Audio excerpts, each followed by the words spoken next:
In a world when we see a lot of conflicts externally, there are wars, there are so many things going on. And internally, when we have a lot of questions, we have qualms about our future. It happens to the best of us, even those who are well-trained about conflicts and distress situations. Even doctors get sick. Leaders also have some distresses. I want to normalize that stress is normal. We got to live with it. I'd like to give a success story. With all the bad news all around us, sometimes it's good to hear positive news. I was sitting with a ship owner with 1,000 seafarers, half of them are Filipinos. 4 years ago, they had a big problem. 1, vessel performance is down. 2, engagement of their crew is down. 3, they're losing good seafarers. Retention rate is just at 89, 91%. 4, medical cases on board, shore consults, medical repatriations are up as well. And before they look at the seafarers, they look at themselves. What's our problem? Secondly, what can we do about it?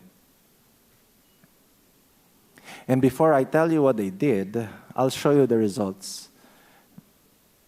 97% retention rate. And they said, it's good to have 2 to 3%. You get people out. That's okay. That's healthy.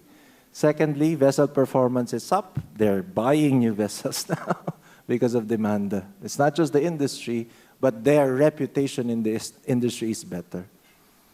Medical repatriations are down as well. They finally were able to control the cost. And then I want to say, relevant to the panel, 0 psychological situations on board. Interested? It was a long discussion, but I put it into 4 letters. FINS, F-I-N-S. Are you ready? I need some participation. It's a dry room. Good fans there. Letter F. Facilities. They look at themselves and say they improve their facilities. 1, their cabins. They ensure there's a good sleeping environment for seafarers. Good rest, less fatigue, better performance, better health of seafarers. Facilities. They also improve their entertainment rooms and their exercise rooms. Quite an investment, but over a course of years, ROI, much, much better. F is facilities. I is internet. They slowly moved to Starlink. And they argued, said, it's a double-edged sword, Doc, but we realized if we can trust the seafarers for our multi-$100 million vessels, we can trust them with the internet access. And yes, and they actually got better seafarers. Gen Zs are okay. They're not having mental distress and adjustment disorders on board. Because connection is the currency now of the seafarers. Let me say that again. Connection is the currency with the seafarers. They invested in internet connectivity. Letter N is nutrition.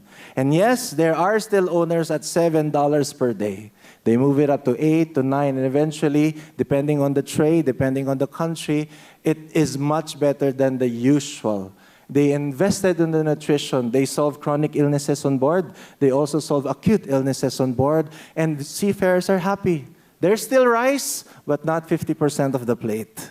They said no rice, no power, and they introduced brown rice. They introduced other ways. They got their cooks trained for a healthier option. They got the leadership support. Even if the chief cook wants to improve the menu, the captain doesn't sign off.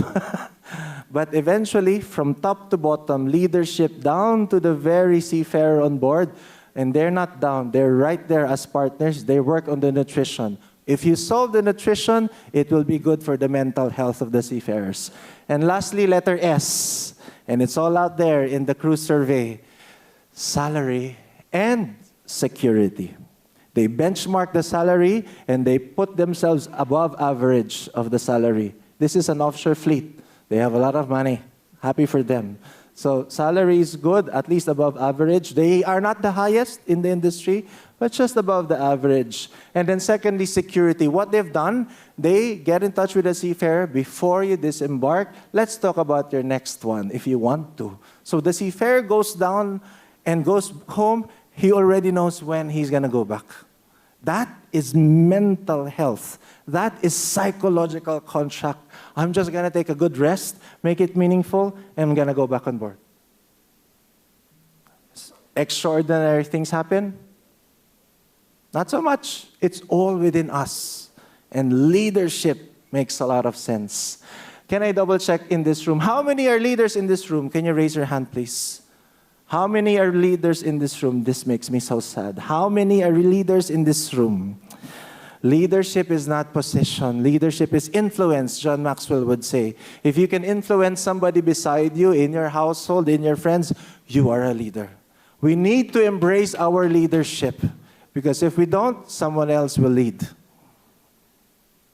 So, mental health matters. I'm talking about small actions. Doesn't have to be grand, but it will make a lot of sense and a lot of impact. Safety is everybody's responsibility. A seafarer who's mentally distressed on board, it's not safe for everyone. Even I get calls at 4 in the freaking morning because somebody is distressed on board. I want to have my quiet weekends, right?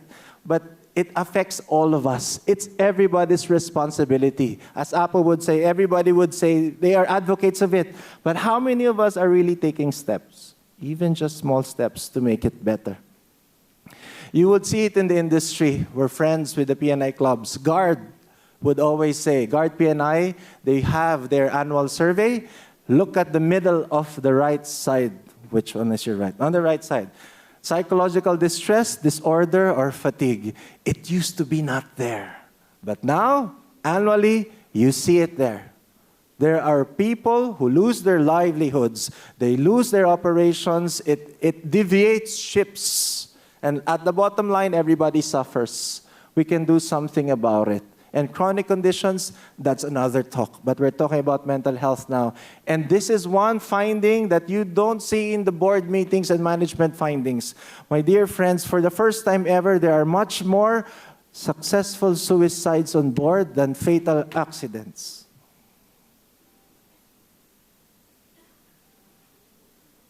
For the first time ever.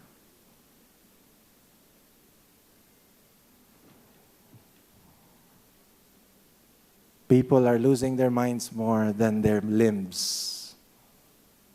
We got to do something about it. And they don't tell the story. If you look at the descriptions at the bottom of it, few, very rare that they tell the story. It happens to the senior and the juniors. And usually happens in the first 3 months. So adjustment disorders. We need to help them ease in their life on board. Some more data? Who do they call? They call their family and their friends. They call their colleagues and supervisors. Us, the practitioners, helplines, we're just on the lower side of things. Who do they call? The immediate people around them.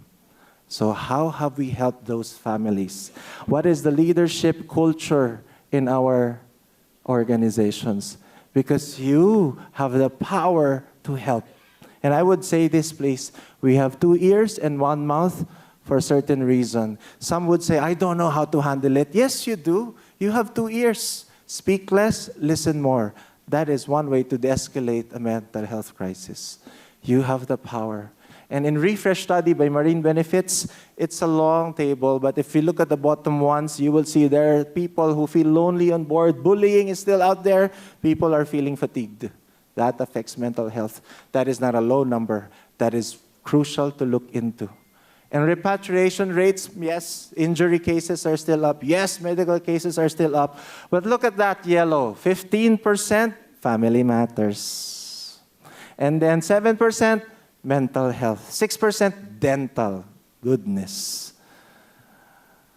Filipinos don't floss so much. We don't see our dentists so much because it's not just a hassle, it's expensive out of pocket. So it's out there. The problems are out there. Alarming trends are out there. I want to show you our numbers. We supported about 955 seafarers on board the ship, 2025. And I'm happy to say to you that 85% of those referred to us are resolved on board without the need for medical repatriations or shore consult. Is it a good one or not? Great. 7% of them are psychological and something on the well-being side of things. It used to be just 1, 2, 3%. If we see 7%, you can look at it as, wow, there's a growing need. But secondly, I want to say to you, there is a help-seeking culture being formed with the seafarers. We have about 300 ships that we support. Musculoskeletal is still the number one. Then you will see the infections and the chronic illnesses coming in. Dental is still out there. But you will see psych and well-being checks. It doesn't have to be a diagnosis. Listen to me. The people there shouldn't necessarily have paranoia or what. They are just losing sleep. Or they seem to have a change in behavior. Everybody say behavior. So it doesn't have to be a diagnosis. In Tagalog, hindi kailangan nasisiraan ng ulo. They're not necessarily have to be out of their mind. They're just distressed. Now, I'm gonna propose solutions. Are you ready for solutions? 3-step framework for mental health. This has to be step by step. The first step is recognize. You gotta recognize what's going on. And I highlighted there what is very important to recognize. Is there a risk for harm, hurting self or others? Or does it prevent them to become functional? That's it. Is there a risk for harm for self and others? And is there dysfunction? Are they able to function? Can they take a bath? Do they brush their teeth? Those basic functionalities that is so basic. Sometimes in a mental distressed person, they can't do that. If you see and spot this, help the seafarers on board spot this. We are not there on board. They are. So if we help them get awareness and spot it, then if we can name it, we can tame it. If we can feel it, we can heal it. That's the principle behind it. Everybody say recognize. And I love what Apo was saying. One of the main things is seafarers don't know what to recognize. They are not aware of the symptoms. So there are warning signs before it becomes an incident. We have to teach other people, and I'm done, supposed to be. We have to teach what are the signs and the symptoms. Thank you.